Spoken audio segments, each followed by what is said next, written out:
नमस्कार दोस्तों, युक्ति आईएएस में आपका हार्दिक स्वागत है। आज हम बात करेंगे करंट अफेयर के टॉपिक पे। करंट अफेयर बेसिकली जितने भी वनडे एग्जाम्स हैं या स्टेट पीसीएस के एग्जाम्स हैं, तो सभी के लिए इम्पॉर्टेंट है ये करंट अफेयर जो सीरीज चल रहा है। बीच में अमर सर ने क्लास लिया था और मॉर्निंग में आप लोग को दैनिक जागरण का राष्ट्रीय संस्करण का एनालिसिस भी कराया जा रहा है। तो चलिए सबसे पहले हम लोग बात करते हैं करंट अफेयर के आज के टॉपिक पे। जो मेन टॉपिक है और जो 4 ऑप्शंस हैं उसका एक्सप्लेनेशन है, सब दिया जाएगा आप लोगों को। आगे बढ़ने से पहले जिन लोगों ने चैनल को सब्सक्राइब ना किया हो, चैनल को सब्सक्राइब कर लें। ये युक्ति आईएएस का प्लेटफॉर्म है, ऐप है युक्ति आईएएस का। यहाँ पर कोई भी टेस्ट सीरीज ज्वाइन कर सकते हैं आप लोग गूगल के प्ले स्टोर पे जाके। ये लूसेंट का भी टेस्ट सीरीज है। तो चलिए सबसे पहला जो क्वेश्चन आज का जो आप लोगों से पूछा जा रहा है, जो इम्पोर्टेंट है, तो पहला यही क्वेश्चन है कि यूरो मनी द्वारा निम्नलिखित में से किसे विश्व के सर्वश्रेष्ठ एसएमई बैंक के रूप में मान्यता दी गई है। ये क्वेश्चन है, 10 क्वेश्चन का सेट होता है, सभी लोग जानते भी होंगे। और जो रोज़ का इम्पोर्टेंट होगा वही आप लोगों से पूछा भी जाएगा। खैर, राष्ट्रपति मुर्मू जो है अब बन चुकी हैं, द्रौपदी मुर्मू देश की राष्ट्रपति बन चुकी हैं, 15वीं राष्ट्रपति हैं, ये सब पढ़िएगा आप लोग। तो चलिए बात करते हैं, यूरो मनी द्वारा निम्नलिखित में से किसे विश्व के सर्वश्रेष्ठ एमएसएमई बैंक के रूप में मान्यता दी गई है। Which of the following has been recognised as a world best SME bank by Euromoney. 4 option है। Development bank of Singapore limited, जिसे डीबीएस बैंक कहते हैं। दूसरा है स्टेट बैंक ऑफ इंडिया, जिसे एसबीआई कहते हैं। तीसरा है आईसीआईसीआई बैंक और चौथा है एचडीएफसी बैंक। अब 4 ऑप्शन है और क्वेश्चन पूछा है कि यूरो मनी द्वारा निम्नलिखित में से किसे विश्व के सर्वश्रेष्ठ एमएसएमई बैंक के रूप में मान्यता दी गई है। तो इसका सही जो ऑप्शन है वो ऑप्शन नंबर 1 है। सिंगापुर का जो बैंक है development bank of Singapore limited, DBS bank को ही यूरो बैंक के रूप में मान्यता, यूरो मनी द्वारा इसे विश्व बैंक के सर्वश्रेष्ठ एमएसएमई बैंक के रूप में मान्यता दी गई है, development bank of Singapore limited को। तो चलिए बात करते हैं थोड़ा इसके एक्सप्लेनेशन पे। तो development bank of Singapore limited को यूरो मनी द्वारा दूसरी बार, पहली बार कब दिया गया था 2018 में, अब 2022 में दिया गया है, मतलब दूसरी बार विश्व के सर्वश्रेष्ठ एमएसएमई बैंक के रूप में मान्यता दी गई है। यूपीएससी में अगर मान लीजिए क्वेश्चन पूछता तो ये क्वेश्चन 3-4 ऑप्शंस बना के दे देता, स्टेटमेंट वाइज दे देता और इसी में से क्वेश्चन आ जाता। तो याद रखिएगा, इसे दूसरी बार दिया गया है, पहली बार 2018 में दिया गया था। बैंक ने विकास और उन्नति को बढ़ाने के लिए लघु से मध्यम उद्योगों के सहयोग से एक वैश्विक उद्योग नेता के रूप में अपनी स्थिति स्थापित किया है। और डीबीएस बैंक ने euro money awards for excellence 2022 को जीता है। विश्व का सर्वश्रेष्ठ वित्तीय नवाचार 2022 और एशिया का सर्वश्रेष्ठ बैंक फॉर वेल्थ मैनेजमेंट 2022, 3 सारा क्रेडिट जो है इसको जाता है, इसीलिए इस पर अवार्ड भी पाया है 2018 के बाद 2022 में। दूसरा क्वेश्चन है कि 20 जुलाई 2022 को, अभी 20 जुलाई जो चला, 20 जुलाई कल की बात कर रहा हूँ, राज्यसभा की सदस्यता की शपथ निम्नलिखित में से किसने लिया है। हु अमंग द फॉलोइंग टूक oath of membership of Rajya Sabha on 20 जुलाई 2022 को। अब बताइए, शपथ की बात की जा रही है, चूंकि राज्यसभा का देखते हैं, अभी उपराष्ट्रपति का भी चुनाव होने वाला है। कमेंट करके बताइए कि बीजेपी के उम्मीदवार कौन है और कमेंट करिए, आप पहले बताइए। और अभी राष्ट्रपति का चुनाव तो खैर समाप्त हो गया है और रिजल्ट भी आ गया है। तो 20 जुलाई 2022 को राज्यसभा की सदस्यता की शपथ निम्नलिखित में से किसने ली है। अब ऑप्शन में है दिनेश लाल यादव निरहुआ, सभी लोग जानते भी होंगे, आजमगढ़ से इस बार का लोकसभा का चुनाव जीता है और पहली बार की क्वेश्चन अगर देखिए, थोड़ा सा अगर किसी के पास दिमाग हो तो अपना एलिमिनेशन मेथड का भी यूज कर सकता है। यहाँ बात किया गया है राज्यसभा का, यानी कि राज्यसभा तो उच्च सदन होता है। अब देखिए कि राज्यसभा की बात की गई है और ऑप्शन है दिनेश लाल यादव निरहुआ, जिसे कहते हैं पीटी उषा, शत्रुघ्न सिन्हा, उपरोक्त में से सभी। आप लोग को पता होगा दिनेश लाल यादव जो है वो लोकसभा का चुनाव लड़े हैं आजमगढ़ से, बीजेपी से। शत्रुघ्न सिन्हा जो है टीएमसी, जो बंगाल से चुनाव लड़े हैं, ये भी लोकसभा का लड़े हैं। तो पहली बात कि 2 ऑप्शन तो होगा ही नहीं। अब बचा, अब उपरोक्त तो सभी तो होगा ही नहीं, तो बचा कौन सा ऑप्शन, पीटी उषा। तो पीटी उषा ने ही 20 जुलाई 2022 को राज्यसभा की सदस्यता की शपथ निम्नलिखित में से किसने लिया है, तो पीटी उषा ने लिया है। देखिए कहीं ना कहीं एलिमिनेशन मेथड हमेशा यूज करना चाहिए। यहाँ देखिए कि 2 जो कैंडिडेट हैं वो पहली बात तो दोनों पुरुष हैं और दोनों लोकसभा के सदस्य हैं। यहाँ राज्यसभा की बात किया गया है, उपरोक्त में से कोई होगा नहीं, तो बचा एक ही, पीटी उषा। इन्होंने ही राज्यसभा की सदस्यता की शपथ लिया है 20 जुलाई 2022 को। अगला क्वेश्चन देखते हैं। तो भारतीय धाविका, इनके बारे में थोड़ा सा जान लीजिए कि पीटी उषा कौन है। क्योंकि भारतीय धाविका पीटी उषा ने 20 जुलाई 2022 को राज्यसभा की सदस्यता की शपथ ली है। पीटी उषा ने 1984 में ओलंपिक खेलों में 4था स्थान प्राप्त किया था, हुआ था मतलब किया था पीटी उषा के वर्ष 1983 में अर्जुन अवार्ड जो खेलों के लिए दिया जाता है, और 1985 में देश के चौथे सबसे बड़े नागरिक सम्मान जिसे पद्म श्री से सम्मानित इनको किया गया था। ये सब डिटेल में इसलिए बता देता हूँ कि कहीं पे भी इनके बारे में पूछे तो इतना आप लोग को मालूम होना चाहिए। राज्यसभा के 245 सदस्यों में से 12 सदस्यों को आप सभी लोग जानते होंगे कि राष्ट्रपति द्वारा निर्वाचित किया जाता है। और ये जो 12 सदस्य होते हैं ये उनके लिए जो पॉलिटी का नॉलेज नहीं है, इसलिए थोड़ा बताना जरूरी है कि राज्यसभा बेसिकली जो दिया गया उच्च सदन जिसे कहा जाता है, आखिर ये राज्यसभा वाले चुनाव लड़ते नहीं कैसे जाते हैं। तो राज्यसभा के 245 जितने सदस्य हैं उसमें से 12 सदस्यों को राष्ट्रपति क्या करते हैं, निर्वाचित करते हैं। क्या करते हैं, अभी जो राष्ट्रपति बनी है द्रौपदी मुर्मू, ये भी यही काम करेंगी। और ये जो 12 सदस्य होते हैं वो अलग अलग फील्ड के होते हैं, अलग अलग फील्ड में महारत हासिल किए हुए लोग होते हैं, जैसे कला के क्षेत्र में, साहित्य के क्षेत्र में, ज्ञान और खेल, सामाजिक सेवाओं में विशिष्ट योगदान वाले व्यक्ति को शामिल किया जाता है। राज्यसभा के 19 सदस्य होने वाले प्रथम खिलाड़ी जो हैं क्रिकेटर सचिन तेंदुलकर थे। उत्तर प्रदेश के रामपुर से नवनिर्वाचित सदस्य घनश्याम लोधी, आजमगढ़ से दिनेश लाल निरहुआ और पश्चिम बंगाल के आसनसोल से लोकसभा पहुंचे शत्रुघ्न सिन्हा के शपथ के साथ ही लोकसभा में संसद के सदस्यों की संख्या 543 संख्या पूरी हो गई है। तो ये सब नॉलेज रख लीजिए, इसलिए मैंने कहा कि पूरा जो व्याख्या दिया जाता है उसको जरूर आप लोग पढ़िएगा। चलिए दूसरे का आंसर क्या हो जाएगा, पीटी उषा हो जाएगा। अगला क्वेश्चन देखते हैं। पेमेंट इन चैट नामक नया फीचर निम्नलिखित में से किस कंपनी द्वारा लॉन्च किया गया है? Which of the following company has launch a new feature called payment in chat? 4 option है, ट्विटर, कू, इंस्टाग्राम और एयरटेल। अब बताइए किसके द्वारा लॉन्च किया गया पेमेंट इन चैट? तो ये किया गया है इंस्टाग्राम के द्वारा, बड़ा ही चर्चित है इंस्टाग्राम। तो इंस्टाग्राम के द्वारा ये फीचर लॉन्च किया गया पेमेंट इन चैट। तो तीसरे का आंसर क्या हो जाएगा, सी हो जाएगा। मेटा के सीईओ कौन है भैया? मेटा के सीईओ मार्क जुकरबर्ग ने घोषणा किया है कि कंपनी इंस्टाग्राम पर एक नया payment in chat feature launch कर रही है। Payment in message feature Instagram पर क्वालिफाई बिजनेस अकाउंट के लिए उपलब्ध होगा। इस नई सुविधा के साथ उपयोगकर्ता छोटे व्यवसायों से उत्पाद खरीद सकते हैं और इंस्टाग्राम पर सीधे संदेशों के माध्यम से ऑर्डर ट्रैक कर सकते हैं। देख लीजिए आज कहाँ स्थिति पहुँच चुकी है। इंस्टाग्राम जो लॉन्च हुआ था 6 अक्टूबर 2010 को हुआ था। इंस्टाग्राम के ऑनर जो है वो मेटा है और इंस्टाग्राम के फाउंडर जो है उनका नाम है केविन सिस्ट्राम है। तो ये देख लीजिए आने वाला टेक्नोलॉजी कितना बूम कर रहा है। तो पेमेंट इन चैट जो फीचर लॉन्च किया गया है वो इंस्टाग्राम के द्वारा लॉन्च किया गया है। अगला क्वेश्चन देखते हैं। अगला क्वेश्चन है कि मुख्यमंत्री उदीयमान खिलाड़ी उन्नयन योजना की शुभारंभ किस राज्य में किया गया है? इन विच स्टेट मुख्यमंत्री उदीयमान खिलाड़ी उन्नयन योजना will be launch? Option A है हिमाचल प्रदेश, ऑप्शन बी है उत्तराखंड, ऑप्शन सी है असम, ऑप्शन डी है बिहार। तो इसका जो राइट आंसर है वो है आपका उत्तराखंड। हसीन वादियाँ उत्तराखंड। उत्तराखंड के मुख्यमंत्री जो है मुख्यमंत्री उदीयमान खिलाड़ी उन्नयन योजना का शुभारंभ 29 अगस्त 2022 को होगा। अभी होने वाला है 22 में ही 29 अगस्त को। इसके अंतर्गत प्रत्येक जिले के 150 बालक और 150 बालिकाओं को प्रत्येक महीने 1500 रुपये की स्कॉलरशिप दिया जाएगा। खेल दिवसों की सभी लोग जानते हैं कि 29 अगस्त को पड़ता है और 29 अगस्त को मेजर ध्यानचंद का जन्मदिन है। इसी के उपलक्ष्य में खेल दिवस मनाया भी जाता है। हॉकी के जादूगर के अवसर पर 8 से 14 वर्ष के बच्चों को खेल छात्रवृत्ति दी जाएगी। उत्तराखंड के जो राज्यपाल हैं लेफ्टिनेंट जनरल गुरमीत सिंह साहब हैं। उत्तराखंड के मुख्यमंत्री पुष्कर सिंह धामी हैं। तो ये भी याद रखिएगा, हर राज्य के स्टेट के मुख्यमंत्री और राज्यपाल का नाम जरूर याद रखिए।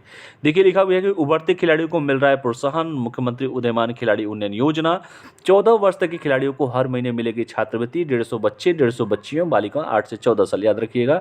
और राज्य के 3900 बालक और बालिकाओं को मिलेगा इस योजना का लाभ। ठीक है, तो उत्तराखंड के राज्यपाल कौन है? लेफ्टिनेंट साहब हैं जिनका नाम है गुरमीत सिंह, और उत्तराखंड के मुख्यमंत्री पुष्कर सिंह धामी हैं। काफ़ी चर्चित रहते हैं पुष्कर सिंह धामी। अभी चुनाव भी हुआ था यूपी के साथ ही। अगला क्वेश्चन देखते हैं, पांचवा क्वेश्चन में पूछा है कि विश्व एथलीट्स की एथलीट्स इंटीग्रिटी यूनिट द्वारा कराए गए टेस्ट में प्रतिबंधित स्टेरॉयड के सेवन के दोषी खिलाड़ी निम्नलिखित में से कौन है? आपको पता है कि जितने भी खिलाड़ी हैं आजकल कुछ नया ही सभी लोगों को हाई फाई बनने का क्रेज जो चढ़ गया है। तो देखिए जब जांच होती है तो कैसे बाहर भी लोगों का टॉप पे रहने वाले लोग बॉटम पे आ जाते हैं। Who among the following has been convicted of the consuming banned steroid in a test conducted by the Athletics Integrity Unit of World Athletics? तो यस धनलक्ष्मी, मुकुल शिवनाथ, सुरेखा लेखी और यम सिंधु। तो सही आंसर है यस धनलक्ष्मी। इनका टेस्ट हुआ और ये पाई गई हैं। राष्ट्रमंडल खेलों के लिए भारतीय दल में शामिल तेज धाविका जो हैं, जिनका नाम है यश धनलक्ष्मी, त्रिकुट में राष्ट्रीय रिकॉर्डधारी ऐश्वर्य बाबू प्रतिबंधित पदार्थ के सेवन के दोषी पाए गए, जिसे खेलों से पहले भारतीय एथलीट पर डोपिंग का साया पाया गया है। खैर याद रखिएगा, बस इनका नाम यश धनलक्ष्मी नाम है इनका। चलिए आगे बढ़ते हैं, बाकी आप लोग खुद व्याख्या पढ़ लीजिएगा, जितना मेन था वो बता दिया मैंने।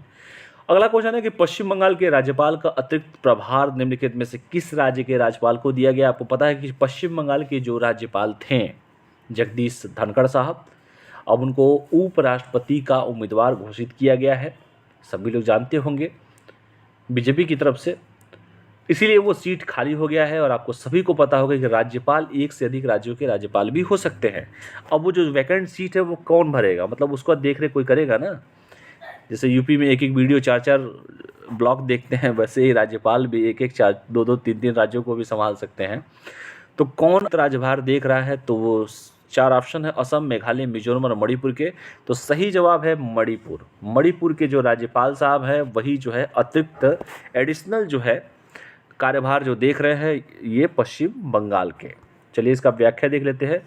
उपराष्ट्रपति उम्मीदवार के रूप में नामित होने के पश्चात राज्यपाल जगदीप धनखड़ के इस्तीफे के बाद मणिपुर के राज्यपाल ला गणेशन को, इनका नाम क्या है मणिपुर साहब वाले को, ला गणेशन को पश्चिम बंगाल का अतिरिक्त प्रभार सौंपा गया है। इसके साथ ही साथ कलकत्ता उच्च न्यायालय के मुख्य न्यायाधीश प्रकाश श्रीवास्तव साहब है और पश्चिम बंगाल के मुख्यमंत्री जो हैं ममता बनर्जी, जिनकी पार्टी टीएमसी है और उनको नेशनलाइज्ड पार्टी का दर्जा दिया गया है, राष्ट्रीयकृत पार्टी है। अगला क्वेश्चन है कि बियॉन्ड द मिस्ट्री वेल नामक पुस्तक निम्नलिखित में किसके द्वारा लिखी गई है। Who among the following has authored the book of beyond the mystery well. Rekha Deshmukh, Aradhana Johri, Ranjana Baghel और पीटी उषा। इसका जो सही जवाब है बियॉन्ड द मिस्ट्री वेल जो है आराधना जौहरी के द्वारा लिखा गया है। मुख्यमंत्री पुष्कर सिंह धामी ने उत्तराखंड के मंदिरों पर आराधना जौहरी सीनियर आईएएस द्वारा लिखित पुस्तक beyond the mystery well temple stills of Uttarakhand का विमोचन किया। यह पुस्तक देश विदेश में उत्तराखंड के दिव्य मंदिरों के प्रामाणिक परिचय के रूप में जानी जाएगी, तो इसको ध्यान से आप लोग पढ़ लीजिएगा, सीनियर आईएएस के द्वारा लिखा गया। अगला क्वेश्चन है बेहतरीन क्वेश्चन कि स्प्रिंग चैलेंज निम्नलिखित में किससे संबंधित है। Spring challenge is related which of the following नौसेना, थल सेना, अंतरिक्ष नवाचार और भूवैज्ञानिक नवाचार। तो इसका सही जवाब है स्प्रिट जो चैलेंज है वो है नौसेना नवाचार। ठीक है, spirit challenge related which of the following नौसेना नवाचार। तो भारतीय प्रधानमंत्री नरेंद्र मोदी जी के द्वारा नई दिल्ली में नौसेना नवाचार और स्वदेशी संगठन संगोष्ठी स्वावलंबन के दौरान भारतीय नौसेना में स्वदेशी प्रौद्योगिकी के उपयोग को बढ़ावा देने के उद्देश्य से स्प्रिट चैलेंज का अनावरण किया गया है। तो इसको देख लीजिएगा आप लोग। ठीक है, अगला क्वेश्चन है हेनरी पासपोर्ट इंडेक्स ने 2022 के अनुसार भारत की क्या रैंकिंग है। What is the ranking of Indian according to the year 2022 by Henry passport index. और आपको पता होगा कि साल भर में 3 बार रिपोर्ट निकलता है, क्वार्टरली निकलता है। और ये जो मैं क्वेश्चन पूछ रहा हूँ वो क्वार्टरली के हिसाब से क्वेश्चन पूछ रहा हूँ, 83, 85, 87 और 89। तो इसका सही जो आंसर है, इसका सही जो आंसर है 87। ठीक है, हेनरी पासपोर्ट इंडेक्स बेसिकली 87 इसका सही रैंकिंग है। देखिए यहाँ पर हेनरी पासपोर्ट इंडेक्स ने वर्ष 2022 के लिए विश्व के सबसे शक्तिशाली पासपोर्ट की सूची जारी की है, जिसमें विश्व के 199 देशों को पासपोर्ट को शामिल किया गया है। 3 एशियाई देश जिसका नाम है जापान, सिंगापुर और दक्षिणी कोरिया ने सूची में शीर्ष 3 स्थान हासिल किया है। Immigration consultancy Henry and passport Henry passport index के साथ मॉरिशस और ताजिकिस्तान के साथ भारत 87 स्थान पर है, जो कि इनके पासपोर्ट 67 देशों तक पहुंच प्रदान करते हैं। इसके साथ ही साथ अफगानिस्तान, इराक और सीरिया के बाद पाकिस्तान के पास दुनिया का 4था सबसे खराब पासपोर्ट है। तो टॉप 5 बस याद रखिए आप लोग, भारत की रैंकिंग जरूर याद रखिएगा। यूपीएससी तक में क्वेश्चन ये पूछता है, जापान, सिंगापुर, दक्षिणी कोरिया, जर्मनी तो यह है, सबसे लास्ट बेकार जो है पाकिस्तान, मतलब अफगानिस्तान, इराक और सीरिया के बाद पाकिस्तान। ये जो रिपोर्ट दिखाया गया है जो फिगर में, कंफ्यूज मत होइएगा, ये हेनरी पासपोर्ट इंडेक्स का फर्स्ट क्वार्टरली का था, मैंने क्वेश्चन थर्ड क्वार्टरली का पूछा है। तो यहाँ पे देखिए सबका दिया हुआ है Henry passport index 2022, Brazil, Russia, south Africa, China, India यहाँ पे 84 है। ये फर्स्ट वाले का फिगर मैंने दिखाया है और क्वेश्चन आपको क्वार्टरली थर्ड का पूछा गया है। ठीक है, तो कन्फ्यूज नहीं होना है इसमें। चलिए आगे देखते हैं। देखिए इंडिया की रैंकिंग 84 था, फिर 2021 में 90, 2022 में 82, 2020 में 82 था, 2021 में 90 था, 2022 में 84 था। ठीक है, चलिए अगला देखते हैं last question but not list. Smart city fund के उपयोग में कौन सा राज्य अव्वल रहा है? Which state top in the utilization of smart city fund? Karnataka, Tamil Nadu, Kerala और तेलंगाना। तो इसका सही जो जवाब है वो राज्य और कोई नहीं है, वो राज्य तमिलनाडु है। स्मार्ट सिटी फंड के उपयोग के लिए तमिलनाडु की बात की गई है। सरकार की प्रमुख योजना स्मार्ट सिटी मिशन के तहत धन के उपयोग का संबंध में तमिलनाडु राज्यों की सूची में सबसे ऊपर है। तमिलनाडु ने केंद्र सरकार द्वारा जारी 4,333 करोड़ रुपए में से 3,932 करोड़ रुपए खर्च किए हैं, जबकि अपना उत्तर प्रदेश जो है 3,142 करोड़ रुपए की केंद्रीय शेयर रिलीज में 2,699 करोड़ रुपए के उपयोग से दूसरे स्थान पर है। तो ये जो क्वेश्चंस है इसको देख लीजिएगा। स्मार्ट सिटी की बात किया जा रहा है इसमें। तो इसमें क्वेश्चन पूछा है कि स्मार्ट सिटी के फंड के उपयोग में कौन सा राज्य अव्वल है? तमिलनाडु, दूसरा उत्तर प्रदेश।